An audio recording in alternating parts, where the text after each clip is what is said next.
जैसे कल आपके परसों आपके सत्संग में सुना था कि कृष्ण जी जो भी करते हैं, तो गोवर्धन की मैं परिक्रमा दे रहा था। उसके बाद कृष्ण कुंड के पास पहुंचे तो मेरा पैर फिसल के आधा शरीर कुंड में चला गया था, तो दूसरे तो उन्होंने पकड़ लिया हाथ, मतलब अंदर नहीं जाने था। तो इसका मतलब कोई गलती हुई थी क्या? नहीं, कोई घटना घटनी थी, भगवान ने बचा लिया आपको। एक घटना जैसे जो मृत्यु जनित होनी थी, वो इतने में बचा लिया।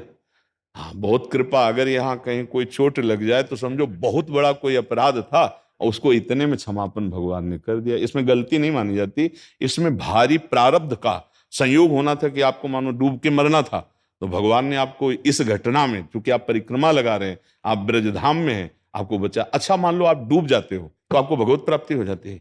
दूसरे जरूर कहेंगे कि यार परिक्रमा कर रहा था बेचारा, स्नान को गया मर गया, लेकिन आप पक्का समझना उसे भगवत प्राप्ति हो जाएगी। जो बड़े बड़े योगी जिस प्राप्ति के लिए, क्योंकि ये ब्रज है, जानबूझ के आत्महत्या करोगे तो भूत बनोगे यहां भी। आग भैया, बाबा ने कह दिया तो बोले वो ऐसे ही उबे है संसार से, नहीं भूत बनोगे। हाँ, ये स्वाभाविक घटना की बात कर रहे हैं कि अगर ऐसा कभी मान लो ऐसा, अब वो समझ में तभी आएगा जब हम किसी सत्य वस्तु को अपनाएं, सत्य वस्तु को जाने। नहीं तो लगेगा कि अब समय ज्यादा नहीं से, दो मित्र थे, एक मित्र गलत मार्ग में चला गया, एक अच्छे मार्ग में, रोज गंगा नहाना, नाम जप करना, ऐसा। जब दोनों मित्रों का मिलान हुआ, वो वैश्यागमन करना, शराब पीना, ऐसा, तो वो बूट पहने अच्छे से और वो नंगे पैर गंगा स्नान करे, तो जो गंगा स्नान करता था उसके इतना बड़ा खजूर का कांटा लगा। खजूर समझते हैं ना, बड़ा कांटा होता है, पार कर गया। वो बैठ गया, राम राम राम राम ऐसे कह के। वो जब निकला तो कहा, देखा कहते थे कि ये सब नाटक है, क्या मिला तुझे? और देख मैं बहुत मौज मस्ती से चल चल रहा हूं। और आगे चला तो एक धूल में, ऐसे ऊंची धूल थी, ऐसे लात लगा, उसमें देखा हीरा। लौट के आया, देख बोल तेरे कांटा लगा, मुझे थैली मिली हीरे की। उसको लगा यार वास्तविक ये सब नाटक है, क्योंकि मैंने देखा है वैश्यागमन करता है, शराब पीता है, इसको थैली मिली हीरे की, और भजन करता हूँ, राम राम बोलता हूँ, गंगा नहाता हूँ, खजूर का कांटा लगा।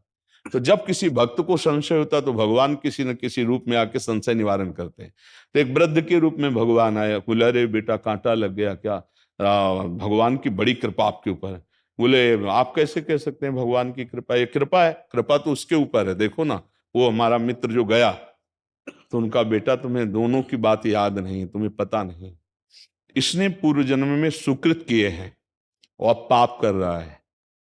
ये आजीवन चक्रवर्ती सम्राट के पद का भोग करता, न बैठता तो भी वैभव होता। इसके पाप कर्म से सारे पुण्य क्षीण होते चले गए। अब ये जितनी असरफी और इसको मिली है, ये जहां इनको भोग लेगा, इसका पुण्य खत्म होगा, इसकी दुर्गति शुरू हो जाएगी। और तुमने जो पाप किए हैं सब गंगा स्नान से नष्ट हो गए।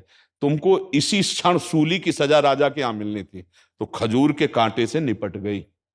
भगवान के गंगा स्नान का फल हुआ सूली की सजा खजूर के कांटे, और उसको राजपद का सुख मिलना था, सारे पुण्य नष्ट हो गए, बस ये थैली भर रह गई है। इसका जहां प्रयोग करेगा तहां उसके सारे पुण्य खत्म हुए, फिर इसके ऊपर पाप का।